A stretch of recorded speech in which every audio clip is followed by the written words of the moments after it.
Hi Professor, my name is Vikram Sharma. My student ID is 2326762.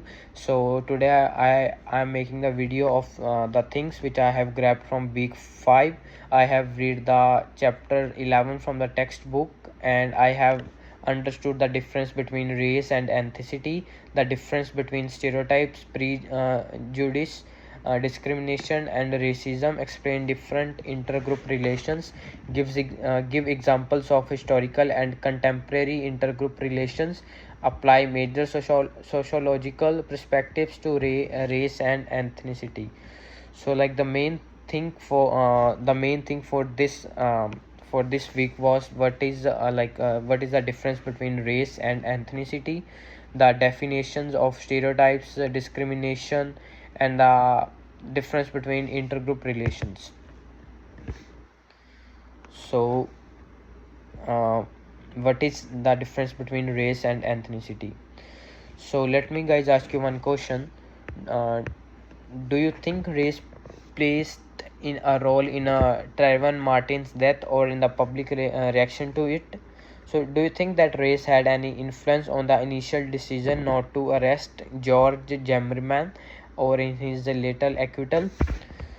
So the juxtaposition of anger and hope over a window broken during protests in Richmond, Virginia. The business owner placed a sign that reads, "Did you know that you matter? You are beautiful, you have a purpose, you can do anything, you matter," and is accompanied by Bible verses. So, what is race and how we describe it? So, historically, the concept of race has changed across eras. So, our considerations, identifications, and associations of race change on individual and social norms. So a human race is a grouping of humankind based on a shared physical or social qualities that can vary from one society to another. So social construction of race is a school of thought that race is not biologically identifiable. The way we describe race and ethnicity also changes. Acceptable terms and capitalizations, reclaimed terms. So what is ethnicity and how we describe it? So like the main topic was for this week was a race, the difference between race and ethnicity. So ethnicity is a shared culture which may include heritage, language, religion, and more. It can include the practices, norms, values, beliefs of a group that might include shared language, religion, and traditions among other commonalities. Ethnicity does not equal national origin. People from various ethnic groups can make a nation, and individual ethnic groups can span multiple nations. And adding to the complexity, some people may feel more closely associated to their national origin than their ethnicity, and others may feel the opposite way. So pan-ethnic groups are closely associated ethnic groups which may share some cultural, linguistic, shared history, or other backgrounds, or are sometimes considered as a group. This grouping can often depend on a context. For example, in the US, people from ethnic groups in Southeastern Asia may consider themselves as a pan-ethnic group, which group when speaking about issues or topics that affect all of them. Some research and data may group people in this may as well, but if you ask them their individual ethnicity, they may indicate it more specifically. A person that is a part of a pan ethnic group is also part of ethnic group. So what is a minority group? According to me, minority group refers to any group of people who are discriminated or who are singled out from others for differential and unequal treatment. Subordinate group refers to a group of people who have less power than the dominant group. So dominant group refers to a group of people who have more power in a society than any of the subordinate groups. So minority groups are usually subject to an unequal treatment for or outright mistreatment. Institutional inequality, oppression, or mistreatment typically refers to those who structures in society that work against minority groups. Examples: lower quality schools in neighborhoods inhabited by minority groups, lack of foreign language support at a DMV, inaccessible entryways for buildings, lack of cell phone towers in the towns, lack of voting location in certain areas. Very often, people in the majority or in other minority groups don't focus on or even notice these systems or their effects on minority groups, but everyone can perpetuate them. Awareness about these instances is on the rise.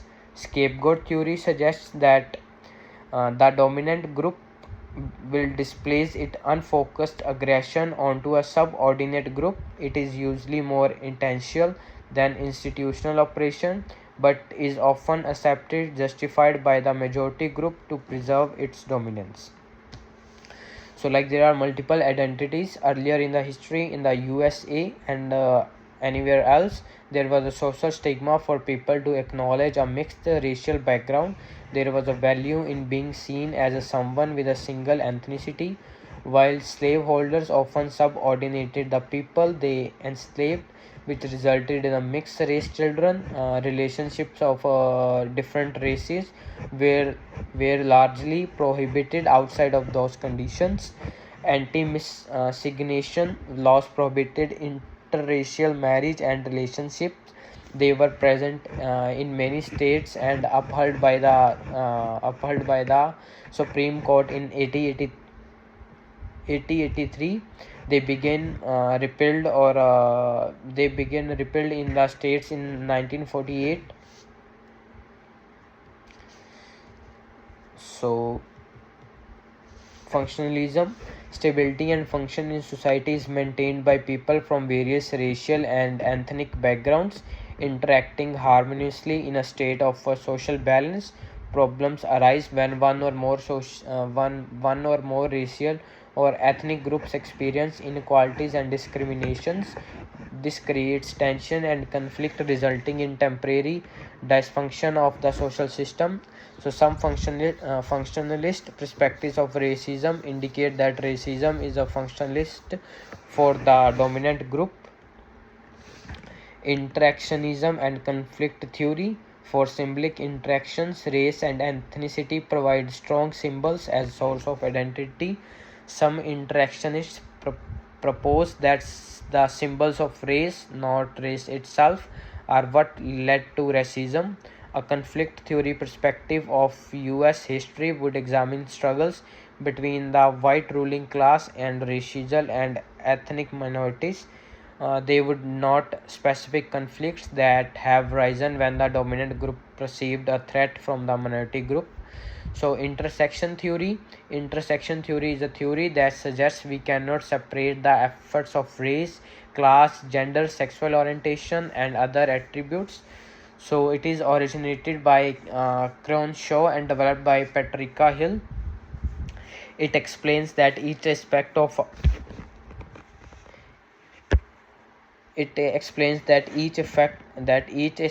our identity experience is impacted by other aspects. For example, the way we experience our racial identity is shaped by our socio-economic class and our gender identity. So this theory is increasingly important and discussed within sociology and within culture, competence, social justice, and education and related areas. So stereotypes and prejudice. Stereotypes are oversimplified ideas about groups of peoples. So prejudice is a biased thought based on a flawed assumptions about a group of people. It is a prejudgment rather than a judgment based on experience.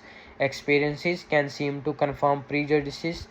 Confirmation bias. If someone is taught to believe that a certain ethnic group has a negative attributes, every negative act committed someone in that group can be seen as a confirming the prejudice. Major and minor social offenses committed by a member of the ethnic group The person holding the prejudicial belief, however, might not feel as a strongly a negative view if someone in their own ethnic group spoke too loudly on a bus. So the main things which I have grabbed from this week was understand between race and ethnicity, difference between stereotypes, prejudice, discrimination, and racism, explain the difference between intergroup relations, and major sociological perspectives to race and ethnicities. So this was all the thing, professor, which I have grabbed from week 5. My name is Vikram Sharma. My student ID is 2326762. Thank you.